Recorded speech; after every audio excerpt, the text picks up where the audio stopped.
Happy New Year, guys. Welcome to another video. Trouble it comes and goes. Trouble it finds a way, and I'm ready. Yes, I'm ready. Trouble it knows my name. Trouble knows where I stay, and I'm living. Yes, I'm living. So in a podcast recently, I was talking to a friend, and this topic specifically came up, and I thought it'd be particularly useful. It's cross-useful.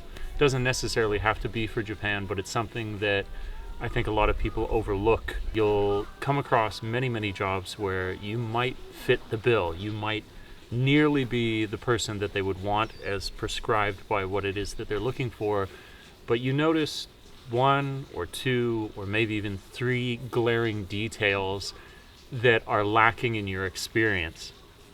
A lot of us have this curse going into our first job in a particular vocation where it requires experience, but you can't get that until you do it. But the truth of it is, and this is overlooked, that a lot of these jobs that list these qualifications, it is absolutely the ideal. And it is not what 90% of the people who are going to look at this job application actually have. And I think it's also meant to not just create a sort of standard by which that they're going to hire, but also to root out, we'll call them weak hands, people who are not so desirous to have this position. So long story short, what I'm saying is, don't disregard the qualifications that they ask for when you're looking at jobs that you might apply for to come over to Japan. But certainly don't hesitate to apply if you're missing one or two qualifications. For example, an easy one might be that it will say you are required to have N3 level Japanese if you're going to get this job. This is my personal reference, my anecdotal experience I could give to you, where the previous direct hire job that I had, it had on its qualifications that that's what you needed. You needed an N3, and you weren't going to get hired otherwise unless you had that. And it discouraged me, and I actually at first didn't apply. But my friend who worked at that Board of Education, when I said, I don't think this is going to work out because I don't have that level of Japanese just yet. And he said, well, the truth is, Dave, neither do I, and I still don't. So you really should just apply for the job. And whether it's for language or for some other detail, that's what I would urge people to do. I'm not saying that if it says you need to have a computer science degree and you have nothing remotely related to that you should still apply, but nearly, nearly.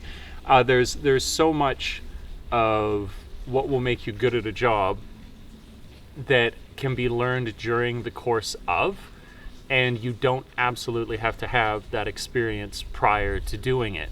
And a lot of people shoot themselves in the foot, myself included. That's why I make a video like this, thinking that if you don't match every single expectation it is that people have for you, that there's no way that they'll speak to you.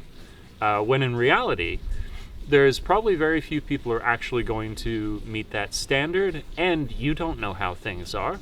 You don't know how many people are being hired at that time, how much difficulty they're having filling the position. There's endless factors. When you don't know, there's infinite factors, in fact, that are impacting whether or not it is that you would be able to get this position. So I'd urge you, definitely throw your hat in, throw an attempt at whatever it is that you're interested in, and don't be so concerned that you don't meet every single checkbox. And I think you'll have far more success than you realize. And it does open up, I think, in another way, obviously more opportunities for you, because you're going to apply for a few things that you never would have otherwise. And that means looking at a greater variety of positions.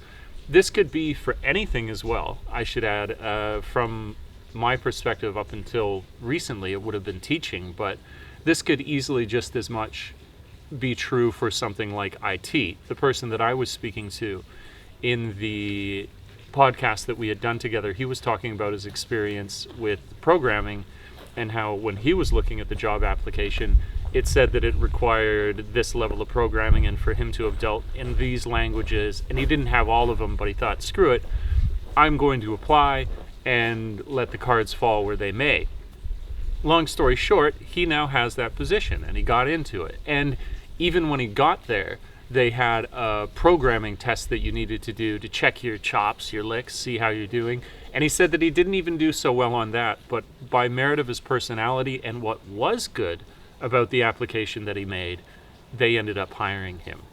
And I think that this can be true for so many people if they were to only take the first step and not be discouraged when they don't feel like they are the exact fit for what is being asked for. Those are my thoughts. I hope you guys liked the video, and if I didn't say Happy New Year already, Happy New Year to you. It's going to be an exciting one. There's a lot of hope here. I'll be going to Kyoto soon and starting a whole new chapter. It's 8 years in coming, I would say, because I'll finally be able to go creative full-time, which blows my mind.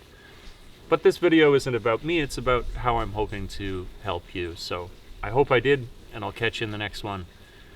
That's all for now.